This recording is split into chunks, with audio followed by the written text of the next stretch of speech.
Cher chef, j'espère que Sainte-Germaine va toujours bien. J'aimerais que tu convoques ton patelin au grand complet sur le perron de l'église pour une fête en l'honneur du retour des bretelles magiques dans ton village, et ce, le premier samedi des vacances de Noël. À vous d'utiliser maintenant les bretelles pour votre plaisir et votre dépassement collectif. Que Sainte-Germaine reste le village où il fait bon vivre. Et c'est signé Mon oncle Jack. Voilà la lettre qui accompagnait les fameuses bretelles retrouvées en 2013 sur la rue Lachance. Pour notre collectivité, la découverte de ce trésor fut accompagnée par des sentiments intenses de joie et de fierté.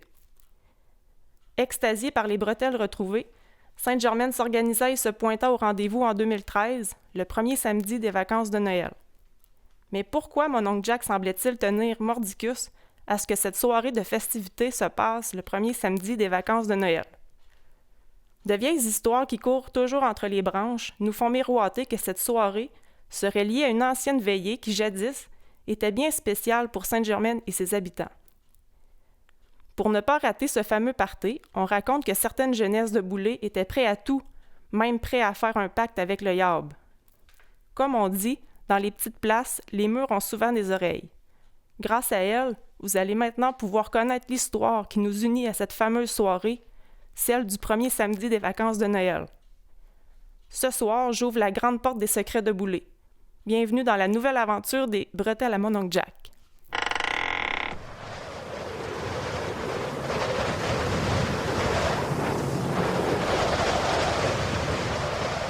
Cette année-là, l'hiver était arrivé de bonne heure en Abitibi.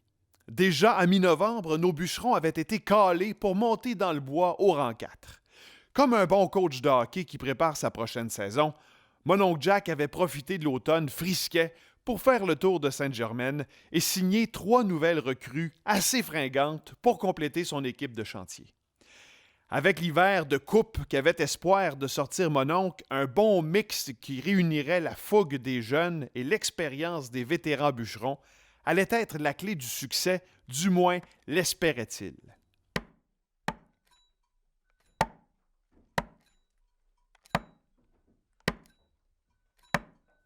Avec du bon rendement, notre trio de jeunes loups avait fait sa place assez rapidement et avait même réussi à forcer la main de mon oncle Jack et faire plier à leur demande, soit de rallonger de 2 à 3 bonnes bourrées de pipe le temps des réjouissances au camp le soir.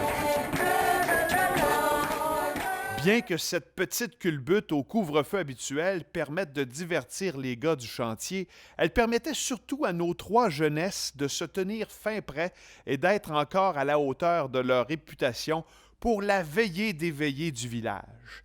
Cette grande soirée que nos 3 nouveaux bûcherons n'auraient pas manqué pour tout l'or de l'Abitibi se tenait chez la maîtresse d'école elle-même, nulle autre que Madame Huguette, toujours le premier samedi des vacances de Noël. Nos 3 apprentis bûcherons étaient encore garçons et n'avaient pas peur de se déchausser de temps en temps, mais ils étaient surtout des piliers de cette soirée.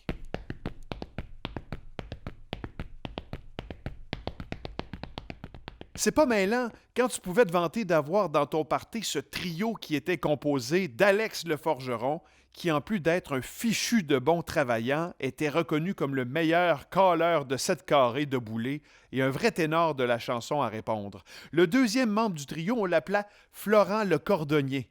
Florent avait 2 passions dans la vie. Sa première l'aidait à gagner honorablement sa vie en faisant disparaître les vieux trous dans les chiers des gens de la paroisse. Quand il mettait la clé dans la porte de sa shop le soir, un homme n'en avait que pour soigner. À ce qu'on raconte, quand le cordonnier enfilait ses godasses de veillée puis qu'il sautait dans le milieu d'un plancher de danse, vous aviez intérêt à vous tasser de là. Certains allaient même jusqu'à chuchoter dans les oreilles de leurs voisins que ses souliers étaient sûrement possédés tellement ils semblaient pas pouvoir s'arrêter de giguer un coup décollé. Notre 3e recrue s'appelait Tidjo Connaissant, qui, malgré son jeune âge, avait beaucoup voyagé et bien du vécu.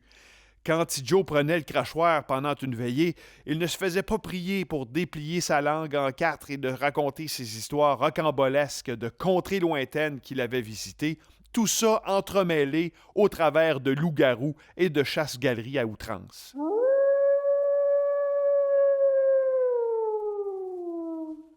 Il paraît qu'il mettait tellement de monde sur les nerfs avec ses légendes époustouflantes que plusieurs devaient s'en retenir un bon bout, assez pour avoir les 2 yeux jaunes pour pas avoir à sortir seul se soulager à la bécosse dans la cour à noirceur.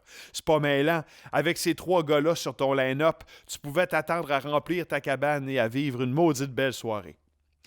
Madame Huguette pouvait se péter les bretelles d'être l'hôte de la seule veillée de Sainte-Germaine et des alentours qui réunissait année après année les 3 mousquetaires du Rigodon dans son salon.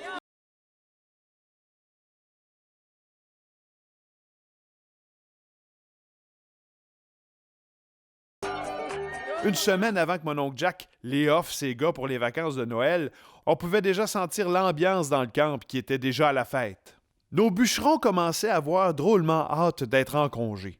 Quant à notre trio de jeunesse, il était déjà, comme on dit, chargé à bloc et fin prêt à faire lever le top chez Madame Huguette. C'est là que les affaires ont commencé à se compliquer un peu pour nos 3 genoux. Le jeudi matin, 18 décembre, une petite journée avant le break de Noël, un cheval qui tirait une grosse carriole de fortunés se pointait au camp. Un grand barbu drôlement attriqué avec des bottes puis un chapeau de cow-boy sortit de la slée et défonça pratiquement la porte du camp, avant de demander qu'on amène mon oncle Jack sur le champ. Les plus vieux le reconnurent tout de suite. C'était Tony le barbu. Ben oui, le big boss de la grosse cour à bois de la grande ville qui débarquait. À y voir la face, les gars comprirent que ce n'était pas pour venir leur souhaiter le joyeux Noël. Avec ses gros sabots, il apostropha mon oncle Jack et lui dit que s'il voulait continuer à y vendre du bois, il devait lui sortir 3 autres gros traîneaux de bois bien pleins et bien fendus avant de penser envoyer ses gars en vacances. L'ordonnance du gros barbu avait beau tomber en même temps que les festivités des fêtes des gars de Boulay, Tony le barbu ne s'en soucia aucunement. Le cow-boy de la Grand'Ville pouvait se permettre de faire son fendant. Il savait bien trop que le petit chantier du rang 4 serait mal pris en s'il vous plaît s'il arrêtait d'acheter leur bois. Pris au piège, mon oncle Jack dut accepter le deal forcé, mais réussit néanmoins à faire cracher au maudit requin un bonus pour aider ses gars à digérer l'affront. Il mit le barbu en garde que, fini pas fini, mardi le 23 décembre, au coucher du soleil, tous ces gars débineraient et rentraient chez eux pour aller préparer leur réveillon, puis que s'ils n'étaient pas contents, ben que le diable l'emporte. Ce matin-là, les gars du chantier n'ont pas perdu de temps. Ils se sont crachés dans les mains, ont retroussé leurs manches, pris leur gear pour s'enfoncer dans la forêt, puis à commencer à sortir leur maudit job. On raconta qu'en entendant fesser les haches après les arbres à une vitesse folle, les gros bouleaux ne restaient pas longtemps debout devant les bûcherons. Toute l'équipe était résolue à en finir au plus vite avec ce contrat imposé par Tony le barbu. Au souper autour de la table, tous semblaient avoir retrouvé leur entrain habituel. Tous, sauf Alex le forgeron, Florent le cordonnier, trop tourmentés par leur absence forcée à la veillée chez Madame Huguette. Les 2 gars, d'ailleurs, ne semblaient pas trop comprendre pourquoi Tidjo connaissant, lui, semblait être heureux comme un pape et avoir un de ses fun noirs au bout de la table avec le petit Milo puis Pat le pirate. À la fin du repas, Tidjo passait à côté de ses 2 comparses qui babounaient, leur tapa sur l'épaule et leur chuchota « Samedi soir, on se pogne à noirceur en arrière de la vieille chette de bois. On a une veillée à aller honorer. Pas un mois personne. Puis toi, Florent, oublie pas tes godasses. Moi, je m'occupe du reste. » Le cordonnier et le forgeron se regardèrent et restèrent bouche bée. Ils n'avaient pas eu besoin d'un dessin pour comprendre l'idée que Tidjo connaissant s'était mis dans la tête pour se rendre à la veillée, coûte que coûte, chez Madame Huguette.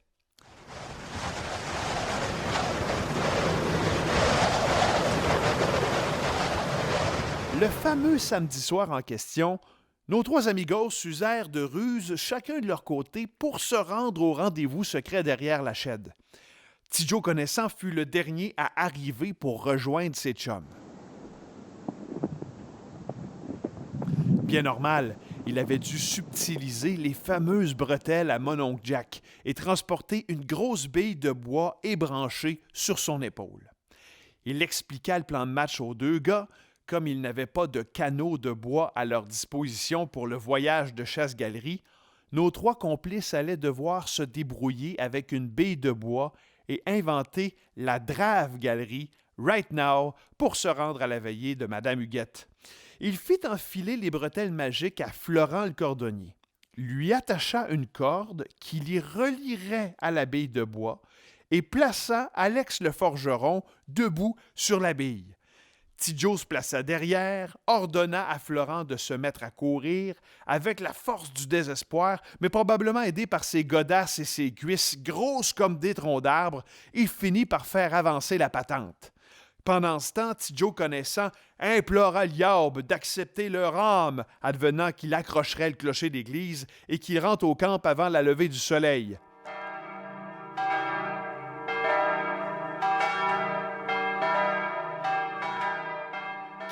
Crélez pas, ça s'est mis à lever cette affaire-là.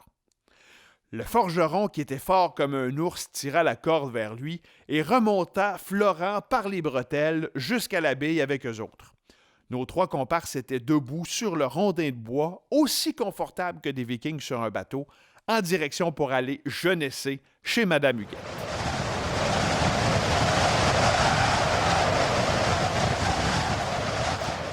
Enfin atterris, les deux pieds dans le banc de neige, ils firent la promesse de rester muets comme des tombes sur leur façon de voyager et de pas trop se maganer sur la boisson pendant la soirée.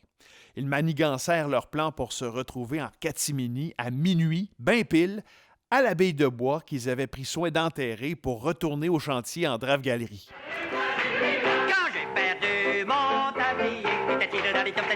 La veillée avait levé assez d'aplomb merci. Madame Huguette avait le don de mettre son monde à l'aise et de créer de bonnes ambiances. 7 carrés, chansons à répondre, histoires pas possibles, des gigs épouvantables avaient fait en sorte que nos trois fêtards n'ont pas vu le bon temps passer.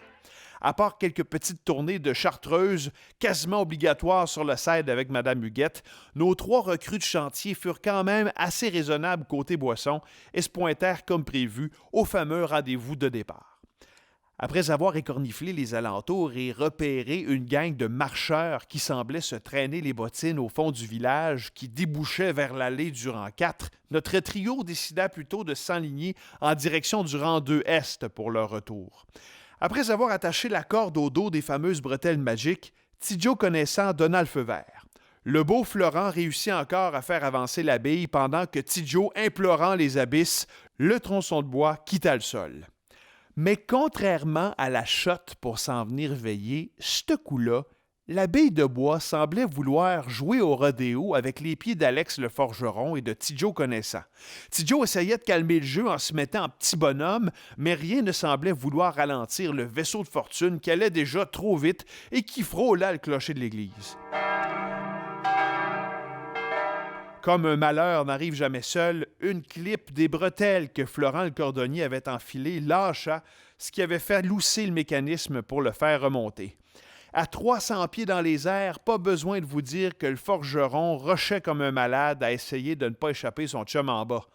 La bille de bois se mit à perdre de l'altitude. Paniqué, Alex échappa un petit juron interdit qu'il regretta aussitôt. Ah ben qu'on va s'écraser! Il réussit néanmoins à mettre la main au fond de culotte du beau Florent, qui, à force de se débattre comme un yorbe dans l'eau bénite, avait perdu une de ses godasses. Nos trois draveurs des airs se rapprochèrent dangereusement de la tête des arbres. Ils pouvaient pratiquement toucher à genoux sur leur bûche et tentaient un atterrissage forcé à travers les sapins. Coupez votre cage de poil, les gars!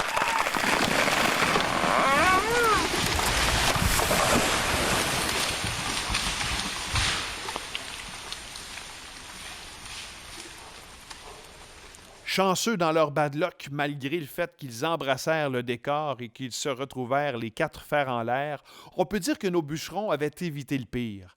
La baie de bois, par contre, semblait avoir mangé la meilleure volée de la gang, assez pour s'être fait planter dans le sol comme un arbre vivant, un peu plié, mais vivant quand même. Après s'être déplié le corps, nos bons amis durent se résigner à oublier la Drave-Galerie pour leur retour et rentrer à pied au chantier avant le lever du soleil, ce qui représentait une sacrée bonne marche par le bois. Malgré de vaines recherches, notre ami Florent dut se résigner à abandonner sa godasse perdue et rentrer avec seulement une de ses bottes aux pieds. Ah oui, mon beau Florent, viens-t'en. Laisse-la faire ta godasse, on va brûler en enfer si on rentre pas avant le lever du soleil. Nos 3 gars rejoignirent le camp de justesse avant le début de la journée, pour assurer à leur âme de ne pas brûler en enfer. Ils se firent la promesse de ne pas ébruiter et ne plus jamais pratiquer la Drave-Galerie, qui était beaucoup trop dangereuse. Pas besoin de vous dire qu'après une nuit de Drave-Galerie, enchaînée avec une journée de bûchage dans le corps, nos 3 jeunesses ont été les premiers à embrasser leur lit le lendemain.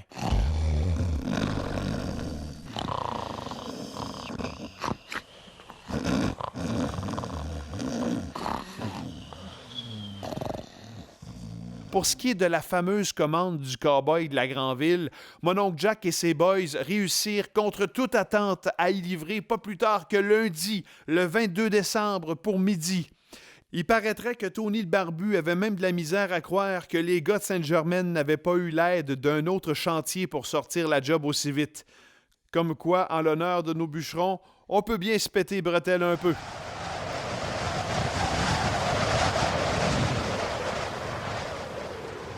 Quant à elle, avec le temps qui avait passé, l'histoire de la Drave-Galerie semblait s'être faite oublier et même enterrée. Mais un bon jour d'une nouvelle époque, des gens de la place se mirent à travailler ensemble sur un projet dans le fond du rang 2 Est qu'ils baptisèrent le skinoramique. Étrangement, comme à l'époque du rang 4, les gars durent se transformer en bûcherons pour taper les futurs trails de glisse en serpentant avec leur chainsaw dans cette forêt qui était la même qu'avait survolé, mais surtout qui avait vu s'écraser nos 3 jeunesses de la Drave-Galerie. On raconte qu'ils tombèrent sur une vieille godasse accrochée à une branche de sapin. Ah, regardons ça, Marcel. Accroché dans le haut du sapin. Il y a une vieille godasse. C'est à craindre qu'elle a tombé du ciel pour atterrir là. Et plus loin, sur un drôle d'arbre, planté, mais plié comme ça se peut pas pour avoir poussé de même, on aurait juré la coque d'un bateau géant. Ah ben, regarde-moi cet arbre-là. Ça a quasiment l'air de bateau. Vérité ou hasard? Quand fut venu le temps de nommer les sentiers du ski de fond, on donna le nom de Godasse et de Viking à 2 d'entre eux. Et si le choix du nom des 2 pistes était le fruit d'un fin calcul pour faire en sorte de nous rappeler, habitants de Sainte-Germaine, que cette fameuse soirée de Drave-Galerie a bien eu lieu et qui s'est terminée par la perte d'une godasse pour notre cordonnier et la mise en terre, un peu croche, mais debout quand même, de la baie de bois de nos 3 draveurs.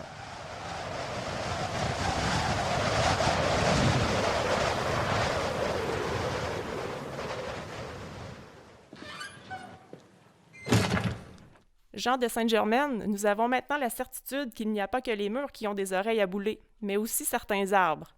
Heureusement pour nous, grâce à eux, nous pouvons maintenant mieux comprendre pourquoi mon oncle Jack tenait à ce que cette soirée de bretelles magiques se tienne le premier samedi des vacances de Noël. Perpétuons cette soirée dans notre époque en l'honneur de cette fameuse veillée qui se tenait chez Madame Huguette et où l'on a vu 3 des nôtres grimper dans les airs grâce à la Drave-Galerie. Que Sainte-Germaine reste le village où il fait bon vivre.